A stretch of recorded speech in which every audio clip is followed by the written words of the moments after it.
Shalom saudara, saya Andi Siswanto. Selamat berjumpa kembali dalam program Sekolah Kehidupan.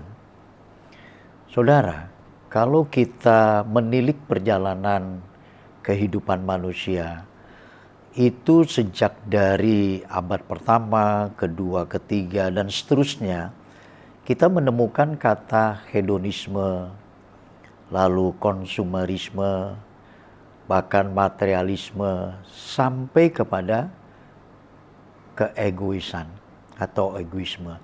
Nah, topik-topik ini tidak pernah jauh dari kehidupan manusia pada umumnya. Bahkan manusia melekat diwarnai dalam topik-topik yang saya sebutkan tadi di atas. Mengapa demikian? Karena kehidupan manusia itu berpulang kembali kepada hakikatnya manusia sebagai ciptaan Tuhan yang sempurna. Namun, dalam kesempurnaan itu ada satu hal yang di dalamnya itu membuat manusia lupa bahwa dia adalah terbatas sebagai manusia yang berdosa. Nah, untuk itulah saudara, warna yang begitu kuat dalam diri manusia menandakan bahwa manusia itu tidak ada yang sempurna. Di sini saya mau mengatakan perlu adanya bagaimana peranan Tuhan di dalam diri manusia. Supaya ada keseimbangan, bahkan bila perlu memang manusia diwarnai dalam hidupnya perkara-perkara dari yang ilahi. Nah, saya mengajak kita semua untuk kita mari coba berpikir, kalau kita tahu bagaimana kehidupan manusia itu diwarnai dengan keegoisan yang begitu kuat, maka sebagai penawarnya adalah seperti yang dikatakan oleh Tuhan Yesus sendiri. Tuhan Yesus berkata begini dalam firman-Nya, "Kasihilah sesamamu manusia seperti dirimu sendiri." Itu menunjukkan bagaimana penawar dalam diri seorang manusia, dia harus bisa mengasihi sesamanya manusia. Seperti bagaimana ketika manusia itu memiliki keegoisannya dan diimbangi dengan firman yang dikatakan oleh Yesus, "Kasihilah sesama manusia." Itulah sebuah penawar yang memang satu-satunya supaya manusia tidak memiliki keegoisan yang begitu kuat. Mengapa dikatakan mengasihi sesama manusia? Karena kita hidup di dalam dunia ini, kita masih membutuhkan seseorang. Kita butuhkan komunitas, kita butuhkan yang namanya persahabatan, karena kita sebagai makhluk sosial. Nah, kondisi-kondisi ini mesti ada pada setiap orang percaya. Nah, salah satu identitas kekristenan itu adalah kasih. Nah, kalau kekristenan tidak memiliki kasih, itu sesuatu yang mesti kita ragukan. Berarti kekristenannya ada hal yang hilang. Seperti sebagaimana Yesus atau Allah itu adalah kasih, maka kasih itu pasti terekspresikan untuk kita memberi, untuk kita berbagi, bershare kepada orang-orang yang tentunya di sini bukan saja mereka yang mampu, tetapi kepada mereka yang tidak mampu. Itu menjadi satu hal perbuatan yang diinginkan oleh Tuhan Yesus. Nah, di dalam berbagi ini saudara, maka ada satu kesempatan kita harus memiliki yang namanya rela.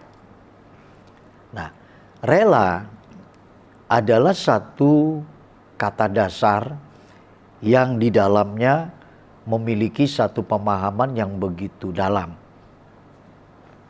Seseorang akan rela memberikan apa yang dimilikinya ketika ada kasih. Seseorang akan membagi baik pengalaman hidupnya, baik berupa apa yang menjadi sesuatu, entah itu berupa uang, entah itu berupa perhatian, entah itu berupa buah pikiran. Banyak yang saya tidak bisa katakan seluruhnya. Tapi satu hal, bagaimana pesan Yesus, kasihlah sesamamu manusia, itu menunjukkan bahwa kita adalah makhluk yang di dalamnya kita sudah dipercaya oleh Tuhan untuk kita bisa berbagi. Jangan kita pelit, jangan kita kikir, jangan kita berhitungan. Nah, inilah satu contoh.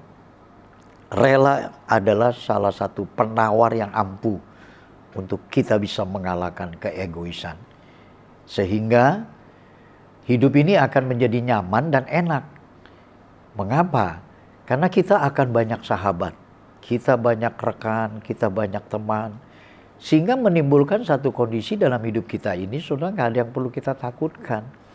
Kemana saja kita pergi, pasti tangan Tuhan akan membantu sebagaimana kita telah membantu orang-orang. Seperti apa yang dikatakan oleh suratan Yakobus. Bagaimana ketika Yakobus menasehati supaya bila ada saudara kita yang tidak memiliki pakaian, mari kita berikan dia.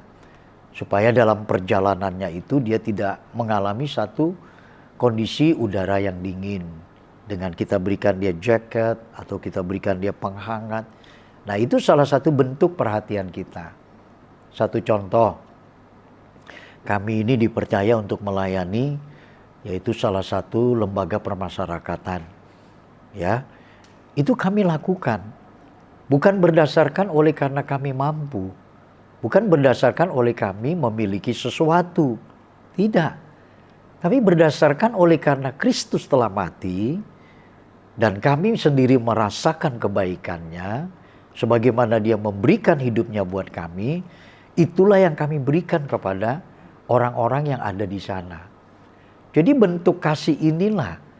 Seandainya tidak punya kasih, saudara, maka apa yang kita mau relakan beri kepada mereka? Kita harus punya kasih dulu. Kita ingat bahwa kasih Tuhan yang menyelamatkan kita. Nah, kita mengasihi mereka oleh karena kasihnya Tuhan. Sehingga bila ini ada dalam hidup kita, saya jamin saudara, kita tidak akan pernah bersungut-sungut, kita tidak akan pernah merasa lelah, kita tidak akan pernah merasa kekurangan. Kita tidak akan pernah juga merasa ada sesuatu yang di dalamnya kita tidak punya bentuk perhatian. Oke, jadi itulah yang menjadi salah satu alasan mengapa sampai hari ini kami bisa melayani salah satu lembaga permasyarakatan sudah berjalan hampir 5-6 tahun ini. Satu catatan yang mesti kita perhatikan dan saudara perlu tahu, karena kasih. Kita kembali kepada firman Allah. Kasihilah sesamamu manusia seperti dirimu sendiri. Kalau saudara mengasihi diri saudara, saya mengasihi diri saya. Anggaplah sahabat, teman, karib dan selain orang di luar sana adalah sama dengan kita. Saya percaya lewat perenungan ini kita berbagi. Mari sebelum terlambat kita berbuat yang baik seperti apa yang diperintahkan Tuhan. Mengasihi. Karena dunia tidak punya kasih, kita yang tawarkan untuk memberikan kasih. Sampai jumpa. Tuhan Yesus memberkati kita di kemudian hari. Amin.